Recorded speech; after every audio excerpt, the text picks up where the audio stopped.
నమస్కారం. BTV news కి స్వాగతం. ముందుగా ముఖ్యాంశాలు.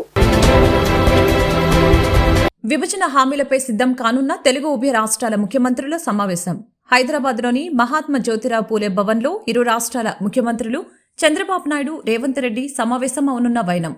విభజన చట్టం 9, 10 షెడ్యూల్లోని సంస్థలతో పాటు ఆర్థికపరమైన ఉద్యోగుల అంశాలపై జరగనున్న చర్చ. వైసీపీ అధినేత జగన్ను కలిసిన ఆ పార్టీ నేతలు. పలు అంశాలపై చర్చ. భవిష్యత్తు కార్యాచరణపై వైఎస్ జగన్ దిశానిర్దేశం. రాయపూడి సమీపంలోని ఎమ్మెల్యే, ఎమ్మెల్సీ క్వార్టర్స్ ను సందర్శించిన స్పీకర్ అయ్యన్న పాత్రుడు. గత పాలకుల నిర్లక్ష్యం కారణంగా ఇవి పాడుపడిపోయే పరిస్థితికి వచ్చాయని విమర్శ. మంత్రి నారా లోకేష్ చేపట్టిన ప్రజా దర్బార్ కార్యక్రమానికి విశేష స్పందన. ప్రజల నుంచి వినతులు స్వీకరిస్తున్న లోకేష్, సమస్యల పరిష్కారానికి ప్రత్యేక యంత్రాంగాన్ని ఏర్పాటు చేసిన లోకేష్. తెలుగు రాష్ట్రాల ముఖ్యమంత్రుల సమావేశం కోసం రాష్ట్ర విభజన వ్యవహారాల విభాగం అవసరమైన వివరాలు, సమాచారం సిద్ధం చేస్తోంది. విభజన చట్టం 9, 10 షెడ్యూల్లోని సంస్థలతో పాటు ఆర్థిక పరమైన ఉద్యోగుల అంశాలపై చర్చ జరగనుంది. భద్రాచలాన్ని ఆనుకొని ఉన్న 5 విలీన గ్రామాలను ఏపీ నుంచి తెలంగాణకు బదిలించాలన్న అంశం కూడా ప్రస్తావనకు వచ్చింది. హైదరాబాద్ లో జరగనున్న భేటీలో విభజన అంశాలతో పాటు 2 రాష్ట్రాల మధ్య ఉన్న వివిధ అంశాలను ప్రస్తావనకు రానున్నాయి. హైదరాబాద్ లోని మహాత్మా జ్యోతిరావు పూలే భవన్ లో ఇరు రాష్ట్రాల ముఖ్యమంత్రులు చంద్రబాబు నాయుడు, రేవంత్ రెడ్డి సమావేశం అవనున్నారు. రాష్ట్ర విభజన సమయం నుంచి 2 రాష్ట్రాల మధ్య ఉన్న సమస్యలు, అపరిష్కృతంగా ఉన్న అంశాలపై సమావేశంలో చర్చ జరిగే అవకాశం ఉంది. ముఖ్యమంత్రి రేవంత్ రెడ్డి ఆదేశాల మేరకు విభజన వ్యవహారాల విభాగం అవసరమైన సమాచారం, వివరాలు సిద్ధం చేస్తోంది. ఆయా శాఖల నుంచి అవసరమైన సమాచారాన్ని సేకరిస్తోంది. ప్రధానంగా ఆంధ్రప్రదేశ్ విభజన చట్టం 9, 10 షెడ్యూళ్లలో సంస్థల అంశం ప్రస్తావనకు రానుంది. వీటిపై గతంలో పలు దఫాల్లో వివిధ స్థాయిలో చర్చలు జరిగాయి. కొన్నిటిపై 2 రాష్ట్రాలకు అంగీకారం కుదరక కీలకమైన ఆర్టీసీ, ఎస్ఎఫ్సీ లాంటి వాటిపై ఏకాభిప్రాయం రాలేదు. 9వ షెడ్యూల్లోని కార్పొరేషన్లు, సంస్థల విషయంలో హెడ్ క్వార్టర్స్ పదానికి నిర్వచనం విషయంలో 2 రాష్ట్రాలకు భిన్నమైన అభిప్రాయాలు ఉన్నాయి. 10వ షెడ్యూల్లోని సంస్థలకు స్థానికత ప్రతిపాదన అయినప్పటికీ ఏకాభిప్రాయం రాలేదు. వైఎస్ఆర్సీపీ అధినేత వైఎస్ జగన్మోహన్ రెడ్డి పార్టీ నేతలు శుక్రవారం కలిశారు. వైఎస్ జగన్ కలిసిన వారిలో మాజీ మంత్రి ముద్రగడ పద్మనాభం, మాజీ ఎమ్మెల్యే కాసు మహేష్ రెడ్డి సహా పలువురు నేతలు ఉన్నారు. పలు అంశాలపై చర్చించారు. భవిష్యత్తు కార్యాచరణపై వైఎస్ జగన్ దిశానిర్దేశం చేశారు. షెడ్యూల్ ప్రకారం శనివారం ఉదయం తాడేపల్లి నుంచి వైఎస్ జగన్ తన పర్యటనకు బయలుదేరారు. తొలుత గన్నవరం నుంచి కడప ఎయిర్పోర్టుకు చేరుకుని అక్కడి నుంచి రోడ్డు మార్గంలో పులివెందులు వెళ్తారు.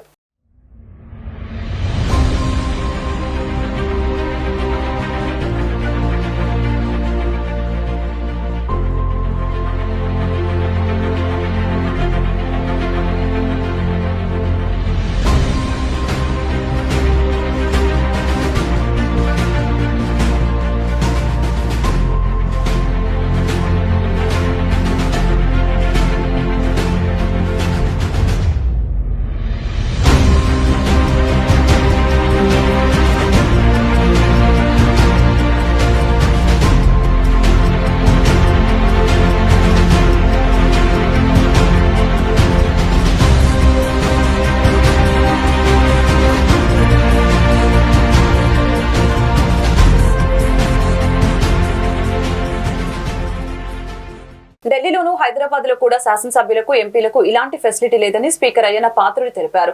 ఎంతో చక్కటి ప్లాన్ తో విశాలంగా ఈ భవంతులను నిర్మించారని తెలిపారు. గత పాలకుల నిర్లక్ష్యం కారణంగా ఇవి పాడు పడిపోయే పరిస్థితికి వచ్చాయని విమర్శించారు. గతంలో ఉన్న కాంట్రాక్టర్లు ఈ భవనాలను పాత ధరలకు పూర్తి చేయడానికి ముందుకు రావటం లేదని తెలిపారు.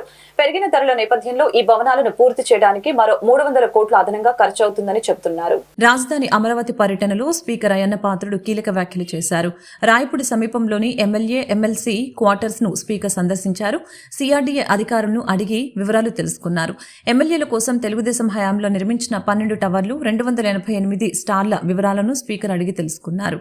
ఈ సందర్భంగా స్పీకర్ మాట్లాడుతూ గత పాలకుల నిర్లక్ష్యం కారణంగా అదనంగా 300 కోట్ల రూపాయల ప్రజాధనం దుర్వినియోగం అవుతుందని తెలిపారు. వీలున్నంత త్వరగా ఈ భవనాలు పూర్తి చేసి ఎమ్మెల్యేలకు, ఎమ్మెల్సీలకు కేటాయించాలని అధికారులకి ఆదేశాలు జారీ చేశారు. 3 బెడ్రూమ్లతో విశాలమైన వెయిటింగ్ హాల్తో చాలా సౌకర్యవంతమైన ఈ భవనాలు ఉన్నాయని చెప్పుకొచ్చారు. స్పీకర్ హోదాలో నిర్మాణ దశలో ఉన్న ప్రజా ప్రతినిధుల భవన సముదాయాన్ని పరిశీలించానని తెలిపారు. గత 5 ఏళ్లలో దురదృష్టం వెంటాడిందని, నిర్మాణాలు ఒక్క అంగుళం కూడా జరగలేదని తెలిపారు. నిర్మాణానికి సంబంధించిన మెటీరియల్ కూడా దొంగలించారని తెలిపారు. ఇప్పుడు వీటిని పూర్తి చేయడానికి 300 కోట్లు అదనంగా భారం పడుతుందని, మిగిలిన రాష్ట్రాల్లో ఇటువంటి రాజధాని ఎక్కడా లేదని తెలిపారు. మొత్తం వర్కులన్నీ కూడా పిలాలంటే కాంట్రాక్ట్లు ఏమన్నారంటే ఆ రోజు రేటు వేరండి, ఈ రోజు రేటు వేరండి, ప్రజెంట్ రేట్ ఇస్తే మేము చేయడానికి సిద్ధంగా ఉన్నామని చెప్పి వాళ్ళు అన్నారు. ప్రజెంట్ రేట్ ఇవ్వాలంటే పాత ఎస్టిమేషన్కి ఈ ఎస్టిమేషన్కి సుమారు 300 కోట్లు తేడా వస్తుంది.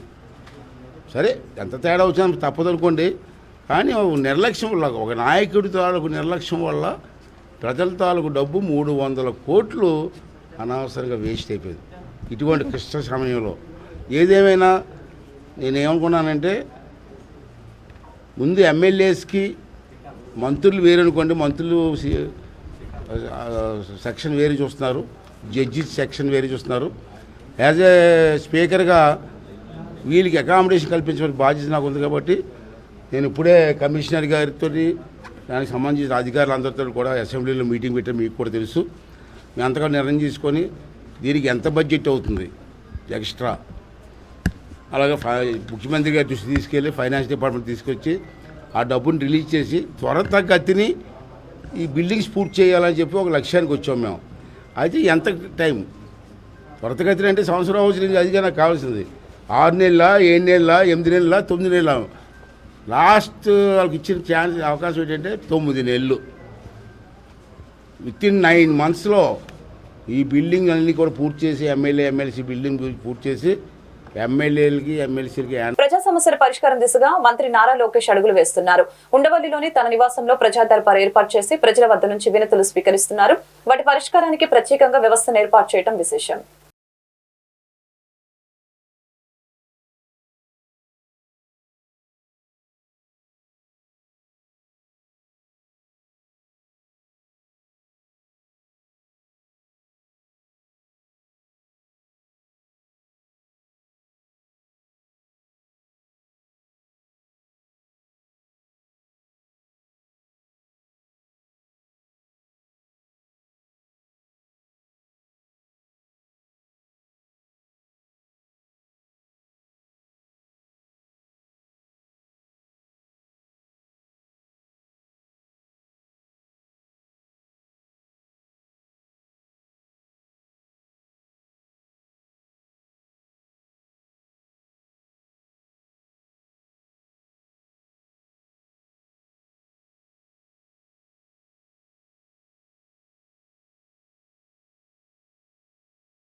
రాజమండ్రి ఎంపీ బీజేపీ రాష్ట్ర అధ్యక్షురాలు దగ్గుపాటి పురంధేశ్వరి విజయవాడలో మొక్కలు నాటారు. అనంతరం మీడియాతో మాట్లాడుతూ పార్టీని బలోపేతం చేయడంపై దృష్టి సారించామని తెలిపారు. సమాజంలో ఉండే అన్ని అంశాలపై కూడా బీజేపీ ఏకాగ్రత పెట్టిందని వెల్లడించారు. దేశంలో వర్షం అతివృష్టి అనావృష్టిగా ఉందని, ఢిల్లీలో ఇటీవల 53 డిగ్రీల వరకు ఉష్ణోగ్రతలు చేరాయని తెలిపారు. శ్యామ్ ప్రసాద్ ముఖర్జీ వర్ధంతి సందర్భంగా జూన్ 23 నుంచి జూలై 6 వరకు మొక్కలు నాటాలని జాతీయ స్థాయిలో పార్టీ నిర్ణయం తీసుకుందని తెలిపారు. ప్రకృతిని తల్లిగా భావిస్తామని, అందుకే అమ్మ కోసం మొక్క అనే పేరుతో జాతీయ స్థాయిలో ఈ కార్యక్రమం నిర్వహిస్తున్నట్లు తెలిపారు. ఈ మేరకు నేడు కార్యకర్తలతో కలిసి మొక్కలు నాటినట్లు తెలిపారు.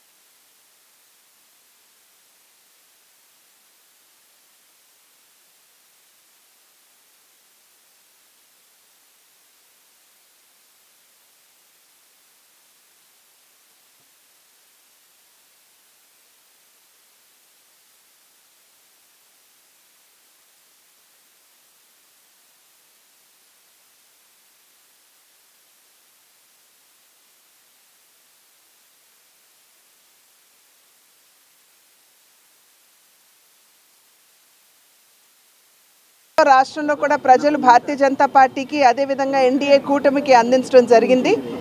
ఆ తదుపరి వెంటనే ఈ విశ్లేషణ అంటే ఏదైతే రాజకీయాలు మొన్న జరిగినటువంటి ఎన్నికల్లో ఫలితాల మీద విశ్లేషణ ప్రతి పార్టీ కూడా నిర్వహించుకోవడం జరిగింది. ఆ తర్వాత భారతీయ జనతా పార్టీ ఏదైతే కేంద్ర నాయకత్వం మాకు ప్రతి బూత్లో ప్రతి మండలంలో ప్రతి జిల్లాలో చేయవలసినటువంటి కార్యక్రమాలు ఉంటాయో అదేవిధంగా రాష్ట్ర స్థాయిలో కూడా దాని మీద దృష్టి పెడుతూ పార్టీని ఏ విధంగా బలోపేతం చేసుకుంటూ ముందుకు వెళ్ళాలి అనేటువంటి అంశం మీద దృష్టి సారించడం జరిగింది.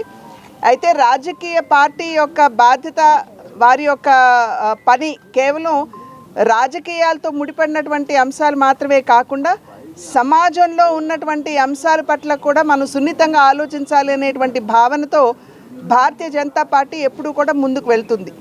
ఇప్పుడు పర్యావరణ మార్పు వలన ఏదైతే ప్రజలు ఇబ్బంది పడుతున్నారు, ప్రత్యేకించి రైతులకి పడవలసిన సమయంలో వర్షాలు లేవు, అసలు పడకూడనటువంటి సమయంలో అత్యధిక మోతాదులో వర్షం పడటం అంటే అతివృష్టి అనావృష్టి ఈ రకమైనటువంటి పర్యావరణ మార్పు మనం చూస్తున్నటువంటి సందర్భంలో ప్రజలు కూడా చాలా ఇబ్బంది పడుతున్నటువంటి నేపథ్యంలో అటు రైతులు ప్రజలు అందరూ కూడా ప్రత్యేకించి ఈ మధ్యన ఢిల్లీలో కనుక చూసినట్లయితే ఒక్కరోజునే 53 డిగ్రీల టెంపరేచర్ నమోదు కావడం జరిగింది.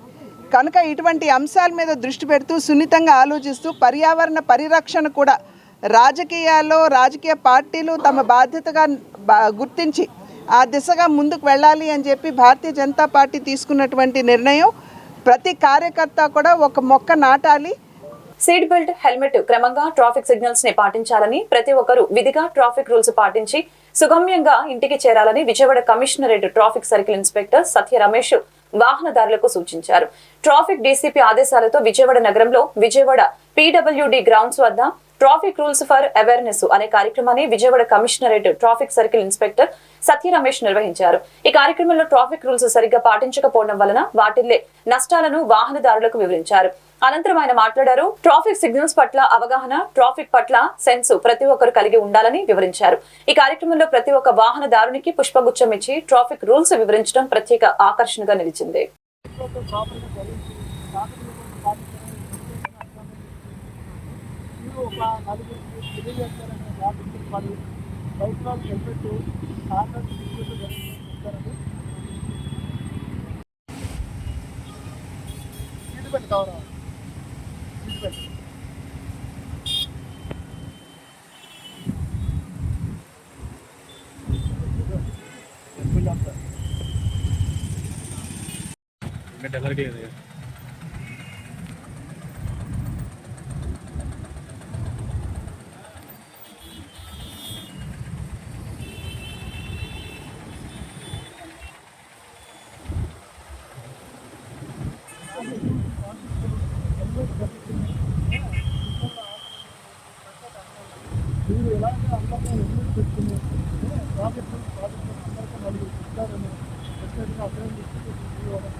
బడుగు బడుగు బలహీన వర్గాల అభ్యున్నతికి కృషి చేసిన మహనీయుడు వంగవీటి రంగాని టీడీపీ నేత బొప్పన బాబకుమార్ కొనియాడారు. ఫ్రెండ్లీ సేవ యూత్ ఆధ్వర్యంలో మొగల్ రాజుపురం మెట్రో వద్ద నిర్వహించిన జయంతి వేడుకల్లో ఆయన పాల్గొన్నారు. రంగా ఆశయ సాధనకు ప్రతి ఒక్కరూ కృషి చేయాలని పిలుపునిచ్చారు.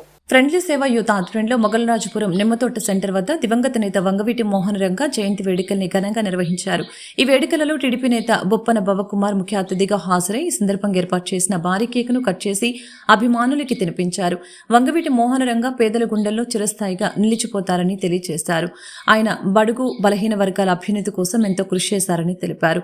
ఆయన ఆశయ సాధన కోసం తాము కృషి చేస్తామని పేర్కొన్నారు. కార్యక్రమంలో పాటిబండ్ల శ్రీనివాసు, నక్క అప్పలరాజు, పాతిన వలస ఈశ్వర్, నాని, ఈచమల్ల రాజు, మొకర రామారావు, పెదరావూరి నాగు తదితరులు పాల్గొన్నారు.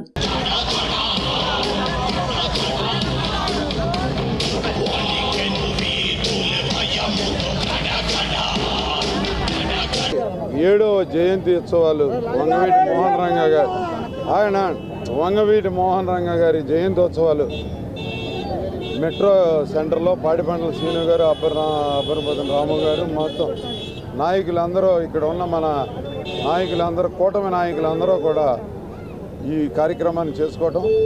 వంగవీటి మోహన్ రంగా గారు ఎన్ని సంవత్సరాలైనా ప్రజల్లో గుర్తుండిపోయే మన తెలుగు జాతి నాయకుల్లో కొంతమందిలో ఈయన కూడా ఒకడని, ఆయన ఆశయాలతో మనం ముందుకు నడవాలని చెప్పి కోరుకుంటూ, 31 ఎమ్మెల్యే ఒక 5 సంవత్సరాలు కూడా నిండా చేయని ఒక నాయకుడు ప్రజల్లో గుండెల్లో ఎంత బాగా ఉన్నాడు అంటే, చేసిన 3-4 సంవత్సరాల్లోనే ఆయన్ని ఇంత గుర్తుపెట్టుకొని 35 సంవత్సరాలు చనిపోయిన తర్వాత కూడా ఇంత ఘనంగా యూత్ కానీ, ఇక్కడ చాలామంది యూత్కి రంగా గారు ఎట్లా ఉంటాడో తెలియకపోవచ్చు, వాళ్ళ అబ్బాయి కూడా వంగవీటి రాధాకృష్ణ గారు కూడా ఆయన ఎంతో నిజాయితీగా పరిపాలన ఆయన చేసిన 5 ఏళ్లలో కూడా నిజాయితీగా చేయబెట్టి ఈ పేరు ఎంత పెరిగిందని చెప్పి ప్రతి ఒక్కళ్ళు ఇక్కడికి వచ్చి ఈ కార్యక్రమాన్ని జయప్రదం చేసినందుకు అందరికీ మన మెట్రో సెంటర్ యూత్ అందరికి కూడా ధన్యవాదాలు తెలియదు. ముఖ్యమంత్రి నారా చంద్రబాబు నాయుడు అధికారం చేపట్టి నెల రోజులు కాకముందే కేంద్రంలో ఉన్న ఎన్డీఏ ప్రభుత్వంతో చర్చలు జరిపి ఆంధ్ర రాష్ట్రానికి మొట్టమొదటిసారిగా తూర్పు outer ring road NTR university దగ్గర నుంచి నిర్మాణం వరకు ఫ్లైఓవర్ శాంక్షన్ చేపించడం శుభపరిణామమని తెలుగుదేశం పార్టీ రాష్ట్ర నాయకులు మాదిగాని గురునాథం, మాజీ కార్పొరేటర్ నరసింహ చౌదరి తెలిపారు. ప్రపంచ దేశాలు ఆంధ్రప్రదేశ్ వైపు చూసే విధంగా రాష్ట్రాన్ని సర్వేగంగా అభివృద్ధి పదంలో నడిపించే వ్యక్తి చంద్రబాబు అని కొనియాడారు. ముఖ్యమంత్రిగా నారా చంద్రబాబు నాయుడు అధికారం చేపట్టి నెల రోజులు కూడా పూర్తవకముందే కేంద్రంలో ఉన్న ఎన్డీఏ ప్రభుత్వంతో ఆంధ్రప్రదేశ్ రాష్ట్రానికి outer ring road NTR university దగ్గర నుంచి నిడమనూరు వరకు ఫ్లైఓవర్ను శాంక్షన్ చేయించడం తెలిసిన విషయమే. ఈ సందర్భంగా ఎన్టీఆర్ జిల్లా ఆటోనగర్ జిల్లా పార్టీ కార్యాలయం నందు ముఖ్యమంత్రి నారా చంద్రబాబు నాయుడు, పార్లమెంటు సభ్యులు కేశినేని శివనాథ్ చిన్ని చిత్రపటాలకి తెలుగుదేశం పార్టీ నాయకులు పాలాభిషేకం నిర్వహించడం జరిగింది. ఈ సందర్భంగా తెలుగుదేశం పార్టీ రాష్ట్ర నాయకులు మాదిగాని గురునాథం, మాజీ కార్పొరేటర్ నరసింహ చౌదరి మాట్లాడారు. ముఖ్యమంత్రి నారా చంద్రబాబు నాయుడు అధికారం చేపట్టి నెల రోజులు కాకముందే కేంద్రంలో ఉన్న ఎన్డీఏ ప్రభుత్వంతో చర్చలు జరిపి ఆంధ్ర రాష్ట్రానికి మొట్టమొదటిసారిగా తూర్పు outer ring road NTR university దగ్గర నుంచి నిర్మాణం వరకు ఫ్లైఓవర్ శాంక్షన్ చేయించడం శుభపరిణామమని తెలియజేశారు. ముఖ్యమంత్రి చంద్రబాబు నాయుడు నాయకత్వంలో విజయవాడ పార్లమెంటు సభ్యులు కేశినేని శివనాథ్ చిన్ని, కేంద్ర మంత్రి నితిన్ గడ్కరీ దగ్గర చర్చలు జరిగిన పిమ్మట ఎన్డీఏ ప్రభుత్వం పచ్చజెండా ఊపటం జరిగిందని తెలియజేశారు. ప్రధానంగా విజయవాడలో పొల్యూషన్ లేకుండా చేయడం కోసం, అమరావతి సర్వేగంగా అభివృద్ధి చేయడం కోసం, రియల్ ఎస్టేట్ వ్యాపారం, నిరుద్యోగులకి ఉద్యోగాలు ఒక ఉద్యోగాలుగా మారటం కోసం, కూలీలను ఉపాధి కల్పించడం కోసం అవకాశం ఇస్తున్న ఈ విధంగా నిర్మాణం, మెట్రో ట్రైన్లు అమరావతికి కనెక్టివిటీ అయ్యే విధంగా, ప్రపంచ దేశాలు ఆంధ్రప్రదేశ్ వైపు చూసే విధంగా సర్వేగంగా అభివృద్ధి పదంలో స్వర్ణయుగ నిర్మాణం చంద్రబాబు నాయకత్వంలో ప్రజలు అందరూ ఇదే కోరుకుంటున్నారని, దానికి నిదర్శనం గత ఎన్నికల్లో ఇచ్చిన తీర్పు అని తెలిపారు. జగన్ రెడ్డి అభివృద్ధి నిరోధకుడు కాబట్టి ప్రజలు ప్రతిపక్ష హోదా కూడా ఇవ్వకుండా తిరస్కరించారని తెలిపారు. రాష్ట్రంలో రాక్షసుడి పాలన పోవాలి అని ఆ రోజు ప్రజలందరూ కూడా ముక్తకంఠంతో ఈ యొక్క రాక్షసుడిని ఇప్పుడు వదిలించుకుందామని వదిలించుకున్నటువంటి తరుణంలో మళ్ళా కొత్త ప్రభుత్వం వచ్చి ఏదైతే గతంలో చంద్రబాబు గారు అనేక వాగ్దానాలు ఇచ్చారో, ప్రజలకు ఏదైనా సరే ప్రభుత్వానికి దూరం ఉండకూడదని, ఏదైతే బడుగు బలహీన వర్గాలకి న్యాయం జరగాలి అని దృక్పథంతో మాట్లాడారో ఆ ప్రకారంగానే ఆయన మరి ప్రజలతో మమేకమై అనేక సభలు కార్యక్రమాల్లో ఇచ్చినటువంటి వాగ్దానాలన్నీ కూడా ఒక్కొక్కటే నెరవేర్చుకుంటూ మొన్న ఏదైతే 7,000 పింఛను ఇచ్చారో ఆ విధంగానే రాష్ట్రం ఎన్ని ఇబ్బందుల్లో గతంలో పరిపాలించినటువంటి నాయకుడు తాను దోసుకుని రాష్ట్రాన్ని ఏ విధంగా నాశనం చేసినా సరే 14 లక్షల కోట్లు అప్పి ఊబిలోకి తోసేసినా సరే మొన్న 1వ తారీఖున అనుకున్నట్టు ప్రజలకు ఏదైతే పింఛను కానీ అలాగే పెన్షనర్స్ కానీ జీతాలు కానీ అన్నీ కూడా వేసి తను అనుకున్న విధంగానే శుభ్రంగా ఈ యొక్క ప్రజలు ఆనందంగా ఉండాలి అనే ఆలోచనతోనే 1వ తారీఖున ఏదైతే 1వ తారీఖున అందరికీ జీతాలు కానీ పెన్షన్లు కానీ ఇస్తానన్నారు. రాష్ట్రం లోటు బడ్జెట్లో ఉన్నా సరే వాటిని సమకూర్చుకొని మన నాయకుడు చంద్రబాబు గారు మరి ఆ యొక్క ఇచ్చిన హామీలన్నిటినీ కూడా నిలబెట్టుకుని శభాష్ అనిపించుకున్నాడు ప్రజల్లో. రాబోయే కాలంలో కూడా ఇంకా కొన్ని వాగ్దానాలు ఉన్నాయి కూడా అవి కూడా నెరవేర్చి గురునాథం రాష్ట్ర తెలుగుదేశం పార్టీ నాయకులు జై తెలుగుదేశం. ఈరోజు ఈ యొక్క చంద్రబాబు నాయుడు గారికి కేశినేని శివనాథ్ చిన్ని గారు ఎంపీ గారికి ఎందుకు పాలాభిషేకం చేశాం అనేటువంటి అంశాన్ని మీ ముందు ప్రజల్లోకి తీసుకెళ్లాలనేటువంటి ఒక గొప్ప సంకల్పంతో ఈ రోజున మీడియా మిత్రుల ద్వారా ఈ యొక్క కార్యక్రమాన్ని ఏర్పాటు చేయడం జరిగింది. కేవలం పట్టుమని 10 రోజులు కూడా కాల ప్రమాణ స్వీకారం చేసి మన కేశినేని చిన్ని గారు ఈ ప్రాంతంలో అద్భుతమైనటువంటి చంద్రబాబు నాయుడు గారి యొక్క నాయకత్వంలో విజనరీ ఈ రాష్ట్రంలో భారతదేశ చరిత్రలో 20,000 కోట్ల రూపాయల యొక్క సంబంధించినటువంటి ఔటర్ రింగ్ రోడ్ అమరావతికి కనెక్ట్ అవుతూ అదేవిధంగా విజయవాడలో తూర్పు బైపాస్కు సంబంధించినటువంటి డిపిఆర్లు తయారు చేయటం కోసం, అదేవిధంగా హెల్త్ యూనివర్సిటీ దగ్గర నుంచి నిడమానూరు దాకా ట్రాఫిక్ని డైవర్ట్ చేయటం కోసం, ఒక ఫ్లైఓవర్ నిర్మాణం చేయటం కోసం నిన్న గడ్కరీ గారితో ఢిల్లీలో శరవేగంగా ముందుకు వెళ్ళి ఉర్రూ తొలగించి అవన్నీ కూడా గ్రీన్ సిగ్నల్ ఇప్పించి త్వరలోనే టెండర్లు పిలిచే విధంగా శివనాథ్ చిన్ని గారు చేసినటువంటి కార్యక్రమం అసలు అద్భుతం.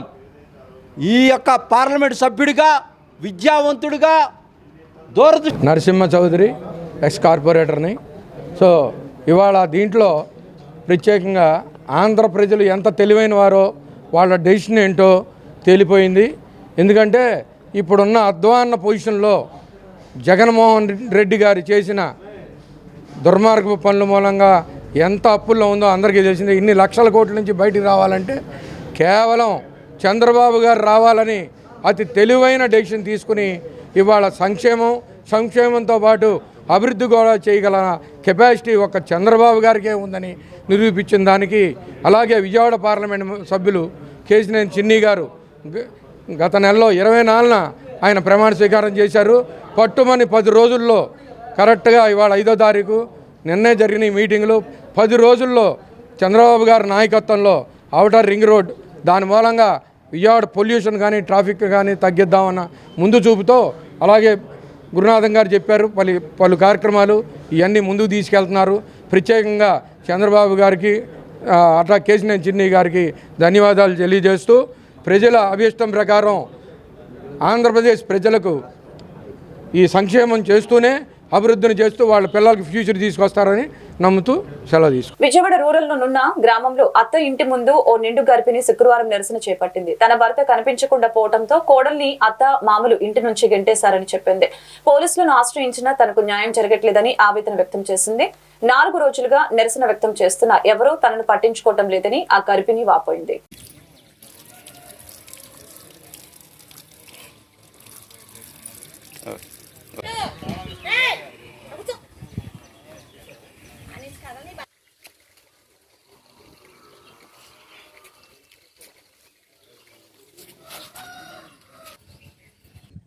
అట్లా మీ ఆయన్ని కిడ్నాప్ చేసావంట, నువ్వు మీ అత్తగారు మామగారు వచ్చి ఏడుతున్నారు అని చెప్పేసి అన్నారు సార్.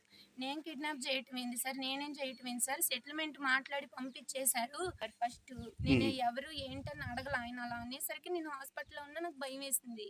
నేనేం చేయట్లేదు సార్, అబ్బాయి ఎప్పుడు ఇలాగ ఇది చేస్తూనే ఉంటాయి. ఇప్పుడు వాళ్ళే కావాలని 3 సార్లు పంపించి నా మీదే కేసు పెడతారు. కొన్ని రోజులకు మళ్ళీ పెద్ద మనుషులను తీసుకొని వస్తే వాళ్ళే పిలిపిస్తారు. నేనేం చేయలేదు సార్, నేను హాస్పిటల్లో ఉన్నా సార్, నేను ప్రెగ్నెంట్ సార్ అంటే పిచ్చుకుందయ్యా అన్న, హాస్పిటల్లో ఉన్నారని మాట్లాడుతుంది, మొగుడు కనపడట్లేదంటే అని చెప్పేసి అన్నారు సార్. సెటిల్మెంట్ చేశారు. నేను గర్భవతినండి, నాకు బాగోక నేను హాస్పిటల్కి వచ్చా అంటే నా మాట వినలేదు సార్. గంటలో వత్తవా రావా, గంటలో రా అని చెప్పేసి అన్నారు. నేను జగ్గేపేట హాస్పిటల్లో ఉన్నా, ఎట్లా వస్తాయి సార్ గంటలో అన్న, ఆయన ఇష్టం వచ్చినట్టు మాట్లాడారు సార్. ఇంకా తర్వాత నుండి నేను ఎవరు ఫోన్ చేసినా కాల్ రికార్డ్ పెట్టుకున్నా సార్. అప్పటి నుంచి ఇంకా అమ్మ అమ్మ అని మాట్లాడేది. అమ్మతో నేను ఆమెను తీసుకొని వచ్చా. అప్పుడు నాకేం కావాలమ్మా అంటే, నాకు కొంచెం నేడియమనండి, నేను నా పిల్లోని పెట్టుకొని బతుకుతా, మా ఆయన వచ్చిన రోజే వస్తాడు, వాళ్ళని పెట్టమని నేను అడగట్లేదని మహిళా పోలీసుని తీసుకొని వచ్చా. ఆవిడ ఆ మాటే అడిగింది, అమ్మాయికి నీడని తీయండి, అమ్మాయి ఎట్లా బతికిద్ది పిల్లల్ని పెట్టుకొని, మిమ్మల్ని పెట్టమని అనట్లేదు అంటే వద్దని చెప్పారు. వద్దని చెప్పి పంపించేశారు. మళ్ళీ నిన్న ఇట్లా తీసుకొచ్చారంట. ఆవిడే మాట్లాడారు. తర్వాత పెద్ద మనుషులు మరి ఏంటమ్మా అని మీ మామగారు ఇలా అంటున్నారు, దేనికి ఒప్పుకోవట్లేదని అడిగారు సార్ నాగిరెడ్డి గారు. అయితే నాకు న్యాయం జరగాలి సార్, మరి ఇది నా పరిస్థితి, నేను వెళ్ళిపోతే నాకు ఎట్లా సార్, నేను ఆ పిల్లల్ని ఎట్లా బతికించుకోవాలి, ఇప్పుడు నేను ఎట్లా బతకాలి సార్ అన్న. అయితే నేను అక్కడే ఉంటానండి, నాకు న్యాయం జరిగే వరకు అని నాగిరెడ్డి గారితో అంటే, మా మామ అన్నాడు సార్, నువ్వు మళ్ళీ చెట్టు కింద కూర్చుంటే నేను మళ్ళీ పోలీసులను తీసుకొస్తా అన్నాడు సార్ పంచాయతీ ఆఫీసులో. ఇంకంతే సార్. పెళ్లైన ఏడాది కూడా తిరగకుండానే భర్త, అత్త, ఆడపడుచులు కట్నం వేధింపులకి ముక్కు పచ్చలారని నాగులవంచ శ్రావణి జీవితాన్ని బలి చేశారని ఐద్వా జిల్లా అధ్యక్షురాలు కె శ్రీదేవి మండిపడ్డారు. కొత్తపేటలోని మోటూరు హనుమంతరావు శ్రామిక భవన్ నుంచి పలు వీధుల్లో ఐద్వా పశ్చిమ సిటీ ఆధ్వర్యంలో నాగులవంచ శ్రావణి మృతిని నిరసిస్తూ సంఘీభావంగా మహిళలు భారీ ర్యాలీ చేపట్టారు.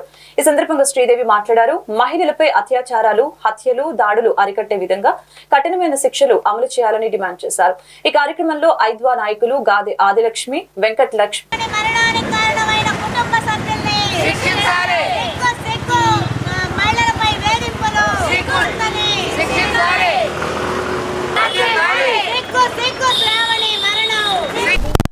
వన్ టౌన్ ప్రాంతంలో మహిళలపై ప్రతినిత్యం దాడులు పెరుగుతూ ఉన్నాయి.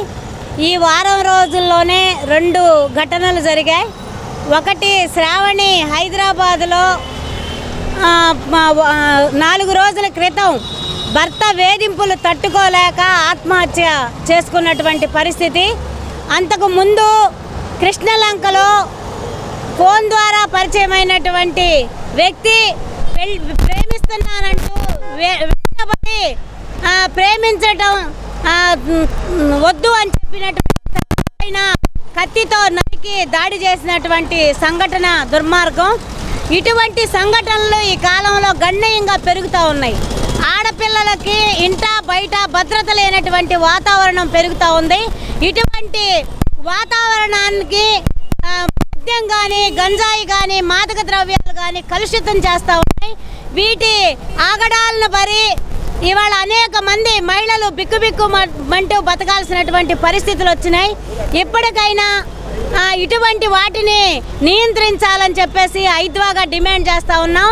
శ్రావణి మరణానికి కారణమైనటువంటి భర్తని, ఆ ప్రేరేపించినటువంటి కుటుంబ సభ్యుల్ని కఠినంగా శిక్షించాలని డిమాండ్ చేస్తూ ఉన్నాం.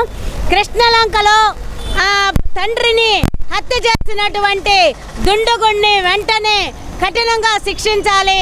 అతని మహిళలు చిన్నపిల్లలుగా ఎంతో ముద్దుగా అల్లారు ముద్దుగా పెంచుకున్న పిల్లల్ని, శ్రావణి అనే అమ్మాయిని మరి కట్నం కానుకలు ఇచ్చి అన్నీ వాళ్ళ బంధువులేనంట. నిన్న నేను వెళ్ళి మాట్లాడొచ్చాము. అమ్మాయి ఊరేగింపుప్పుడు కూడా కనపడి చుట్టాల బంధువులు చూసాము, ఆ బాధల్లో ఉన్నారని చెప్పేసి నేను వెళ్ళి పలకరించడానికి వెళ్తే వాళ్ళు అసలు మాటల్లో చెప్పలేని పరిస్థితుల్లో అంత దారుణంగా చంపడం అనేది జరిగింది. చంపారా, హత్య చేసుకుందా అనేది కూడా తెలియని పరిస్థితుల్లో ఘాట్లు ఉన్నాయి, మెళ్ళ మీద గుచ్చినవి ఉన్నాయి, కొట్టినవి ఉన్నాయి, రకరకాలుగా ఉన్నాయి. చనిపోయి హత్య చేసుకుందని చెప్పేసి వాళ్ళు చెప్తున్నారు. చంపి వాళ్ళే ఊరేశారని చెప్పేసి ఒక ఘటన వచ్చింది. ఏది ఏమైనా చచ్చిపోవడం అనేది చాలా దారుణము. అంత కట్నం ఇచ్చి పిల్లలకి బంగారాలు పెట్టి వాళ్ళని రకరకాలుగా చదివించి ఈ రోజున అమ్మాయి కాళ్ళ మీద అమ్మాయి నిలబడేలాగా చేస్తే కూడా తను కూడా మరి తను కూడా ఉద్యోగం చేస్తూ సంపాదిస్తుంది. అలాంటి అమ్మాయిని పిల్లలు పుట్టలేదని, వరకట్నం తేలేదని ఈ రకంగా ఏది చంపడం అనేది చాలా అన్యాయం. ఆడపిల్లలు ఏం పాపం చేస్తున్నారు పుట్టడానికి? వాళ్ళ వరకట్న ఏదింపులు. మన ఇళ్లలో కూడా మీకు పిల్లలు ఉన్నారుగా, నువ్వు కూడా నాయనమ్మవేగా, తల్లివేగా, అత్తవే కదా నువ్వు కూడా. మరి ఒక నాయనమ్మ వెళ్ళి పిల్లలు పుట్టడానికని అక్కడ ఉండి టార్చర్ పెట్టింది, ఒక ఆడపడుచు టార్చర్ పెట్టింది. ఇంత టార్చర్ అనేది అంత అవసరమా? అమ్మాయి కూడా జాబు చేస్తూ, ఇంట్లో వంట చేస్తూ, అన్ని రంగాలలో కూడా ముందుంటూ మహిళ వాళ్ళు వెళ్తుంటే ఈ రకంగా చంపుతుంటే పిల్లలు ఎలా ఎదుగుతారు? ఆడపిల్లల్ని ఎలా పుట్టనిస్తారు? సాధికారత అన్నారు, ఎక్కడ ఉంది సాధికారత? నేను అడుగుతున్న వాళ్ళ సాధికారత మహిళా దినోత్సవాలు అంటున్నారు. ఏది మహిళలకి రక్షణ? ఏది కాలేజీలో లేదు, స్కూళ్ళలో లేదు. చిన్నపిల్లలు బయటకు వస్తే ఇంటికి వస్తారో లేదు తెలీదు. పెళ్లి చేస్తే అత్తగారింటికి నుంచి మళ్ళీ పుట్టింటికి వస్తారో లేదు తెలీదు. పిల్లలు పుట్టకపోతే బాధ్యత ఎవరిది?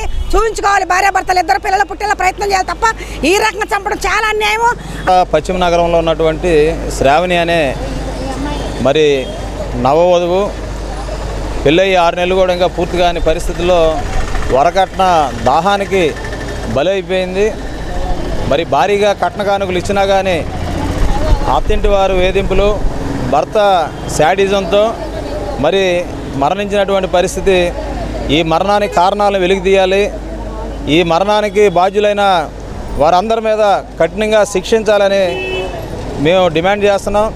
దీనికి ముందు విద్యాధరపురానికి సంబంధించినటువంటి గుప్తా సెంటర్లో మరి చిన్నపాటి కిరాణా షాపు నిర్వహిస్తున్నటువంటి ఒక చిన్న వ్యాపారిని కూడా వారి అమ్మాయి మరి ఒక దుర్మార్గుడిని ప్రేమించట్లేదు, నేను నీ ప్రేమను తిరస్కరిస్తున్నానని అన్నందుకు మరి వాడు అన్యాయంగా బందర్ రోడ్లో మరి చంపివేయడం అనేది విజయవాడ నగరంలో కలకలం సృష్టించింది, భయాందోళనకు గురి చేసింది.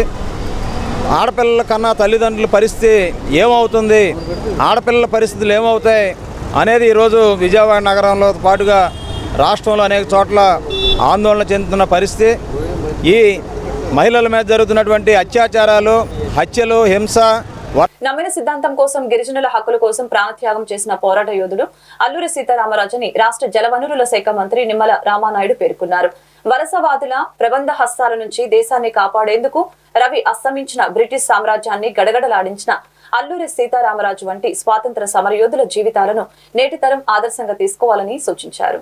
విజయవాడ తుమ్మలపల్లి క్షేత్రీయ కళాక్షేత్రంలో ఆంధ్రప్రదేశ్ క్షత్రియ ఫెడరేషన్, క్షత్రియ కార్పొరేషన్ సాధన సమితి సంయుక్త ఆధ్వర్యంలో 127వ అల్లూరి సీతారామరాజు జయంతి వేడుకల్ని గురువారం రాత్రి ఘనంగా నిర్వహించడం జరిగింది. ఈ సందర్భంగా రాష్ట్ర జల వనరుల శాఖ మంత్రి నిమ్మల రామానాయుడు మాట్లాడారు. మన్యం వీరుడు అల్లూరి సీతారామరాజు స్వాతంత్ర్యం కోసం రాజీలేని పోరాటం చేశారని తెలిపారు. రాష్ట్ర వైద్య ఆరోగ్య శాఖ మంత్రి సత్యకుమార్ మాట్లాడుతూ అల్లూరి జయంతి రాష్ట్ర ప్రభుత్వం అధికారికంగా నిర్వహించడం అభినందనీయమని తెలియజేశారు.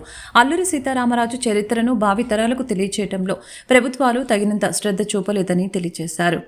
మరొక మంత్రి కొండపల్లి శ్రీనివాస్ మాట్లాడుతూ అల్లూరి సీతారామరాజు జయంతి కార్యక్రమంలో పాల్గొనడం అదృష్టంగా భావిస్తున్నట్లు తెలిపారు. ఎమ్మెల్యేలు రఘురామకృష్ణరాజు, బోండ ఉమామేశ్వరరావు, విష్ణుకుమార్ రాజు, ధర్మరాజు, నిర్వాహకులు గొట్టుముక్కుల రఘురామరాజు, శివాజీ, వెంకటపతి రాజు తదితరులు అల్లూరి సీతారామరాజు జీవితాన్ని, పోరాట పటిమను నేటితరం స్ఫూర్తిగా తీసుకోవాల్సిన అవసరం ఎంతైనా ఉందని తెలిపారు. ఈ సందర్భంగా నిర్వహించిన సాంస్కృతిక కార్యక్రమాలు అలరించాయి.